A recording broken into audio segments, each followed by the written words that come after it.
COPD is the fourth leading cause of death in the United States and one of the most physically debilitating diseases worldwide. Part of treating this disease is battling the physical limitations that prevent patients from leading a full life. Doctors and therapists both alike have seen the need to address these limitations and design a rehab program focusing on improving a patient's quality of life.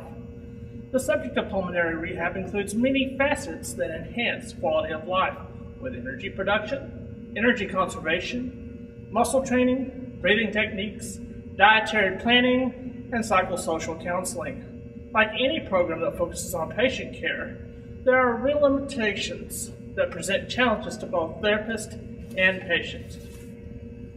It's important that before any person begins a rehab program, they should know what the program entails.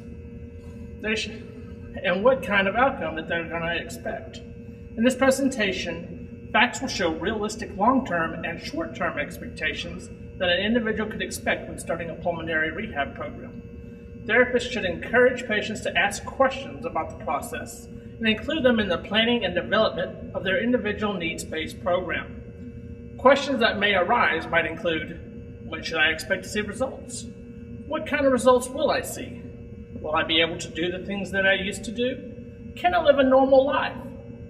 By tackling these questions with realistic answers, patients' outcomes should reflect their expected, educated expectations. It's also important to note that it's essential that the family and/or caretakers are included in this process and have their questions answered as well.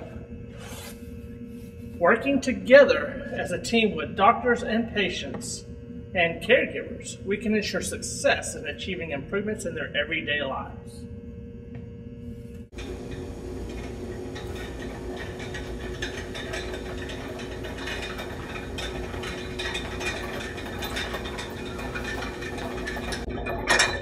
Although the rehabilitation of patients with COPD improves both exercise capacity and the quality of life, a standard protocol for COPD patients has not been established. To clarify whether psychological and quality of life improvements can be achieved by an inpatient pulmonary rehabilitation program, 5 days per week for 3 weeks, 18 patients with COPD were enrolled in a rehabilitation program. The physical exercise training regimen consisted of respiratory muscle strength, gymnastics, and cycloergometer exercise training. After 6 months of training, 34 out of 50 patients were evaluated and 26 were evaluated after 18 months. In the control group, there were 28 patients who were evaluated at the end of training of 6 months and 23 thereafter. At the time of each evaluation, pulmonary function, 6-minute walking distance, maximal exercise capacity, peripheral and pulmonary muscle strength, quality of life, and the cost of rehabilitation program were considered to obtain a dynamic view. Thank you. At 6 months evaluations, the training group showed improvement in the 6-minute walking distance, maximal O2 uptake, quadriceps force, inspiratory muscle force, and quality of life. At 18 months, all of these differences persisted, except for inspiratory muscle strength. For the 6-minute walking distance and the quality of life, the differences between the training group and the controls at 18 months exceeded the minimal, clinically important difference. Patients who completed the 6-month program, outpatient training resulted in significant and clinically relevant changes in the 6-minute walking distance, maximal exercise performance, peripheral and respiratory muscle strength, and quality of life. Most of these effects persisted 18 months after starting the program. You can do it! That's better than last week! Keep up the good work! Stop! Good job! Pulmonary rehabilitation can help maintain or improve quality of life, but the patient must first start and complete the pulmonary rehabilitation process. Inclusionary and exclusionary considerations are always important when evaluating patients for pulmonary rehabilitation. One factor to consider is, can the patient begin and complete the pulmonary rehabilitation process?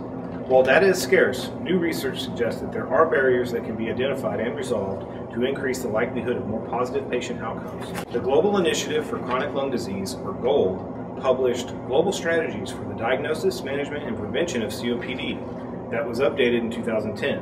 GOLD stated that there is no evidence that smokers will benefit less than non-smokers. However, there is evidence to suggest that smokers are less likely to complete rehabilitation process. This is awesome. Man, I gotta be at pulmonary rehabilitation in 10 minutes. And I'm not going. I don't think that stuff's gonna help me anyway. This is also true with patients experiencing depression. This highlights the importance of smoking cessation and the need to treat all aspects of our patients, including their mental health. This recent study also suggests that two major factors that prevent patients from beginning pulmonary rehabilitation are patients feeling that they would not benefit from the pulmonary rehabilitation process. Another reason for failing to start the pulmonary rehabilitation process is the lack of transportation to rehabilitation.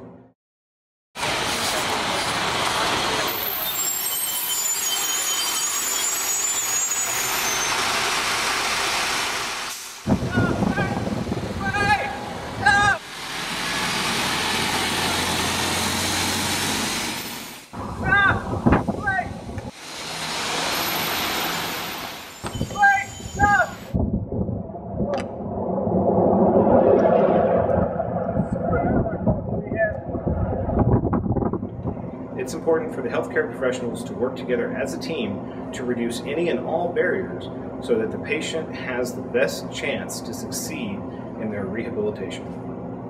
For many patients entering a pulmonary rehab program, they think to themselves, how is this going to help me in the long run? The goal at this point is to reassure the patient that this process is going to improve their quality of life and improve the patient's overall health. One of the biggest issues of pulmonary rehab is getting the patient to continue with their exercise regimen after the program has ended. It was found that in many of the rehabilitation programs around the country that the benefits of pulmonary rehab are lost after 9 months of not continuing with some kind of exercise after the program ends. After completing an 8-week comprehensive rehabilitation program, it was shown that the benefits of the program are lost after 2 years without any kind of exercise. Studies that followed patients for 6 months or more showed that benefits of the program include an increase in exercise performance and quality of life.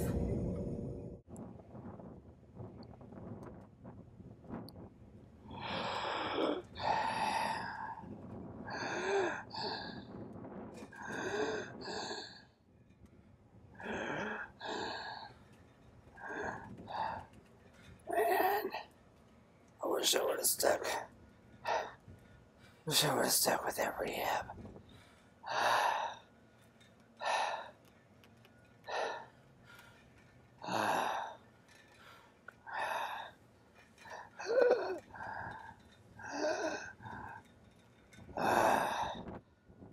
At least I could get around a little better when I was doing rehab.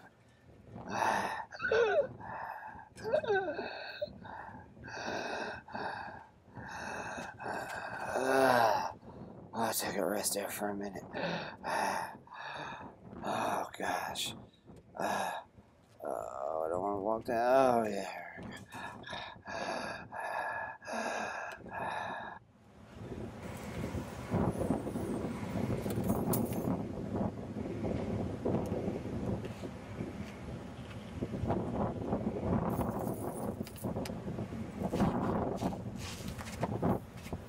Sir! Hey, sir! What's wrong? Can you hear me? Hey! Hey, can you hear me? What's wrong? Can you hear me? Hey, somebody call for help! Oh man, this is great. I'm so glad I didn't stop going to my pulmonary rehab. Never could have been getting around. Hey, how's it going, Greg? Never could have got around like this before I started that. Man, ready to go to the casino. Gonna win some money this weekend. Now that I can finally start traveling again because I can get around. This is great. Awesome. Woo! Even though COPD is one of the most debilitating diseases and the fourth leading cause of death in the U.S., pulmonary rehabilitation is very effective with giving these patients an improved quality of life. But even before the pulmonary rehabilitation begins, patient education is essential. Effective patient education will help alleviate some of the biggest barriers of pulmonary rehabilitation process. Most patients who fail to complete or begin pulmonary rehabilitation do so because of mixed messages or misunderstanding the healthcare team. Though patient education and explaining its effect on gaining muscle strength while increasing their exercise capacity may be just enough to get them into a pulmonary rehabilitation program. After patient compliance is achieved, an emphasis on long-term lifestyle change should be emphasized to ensure long-term positive outcomes. Some programs offer an affordable monthly rate to continue access to their facility. Do some presses. 2.5 minutes. Alright. Go ahead and begin.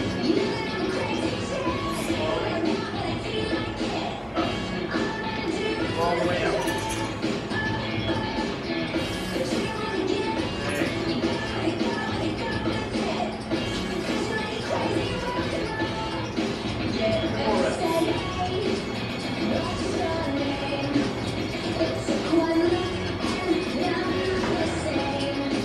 As a healthcare professional, you should educate yourself about what is available to patients in your local area.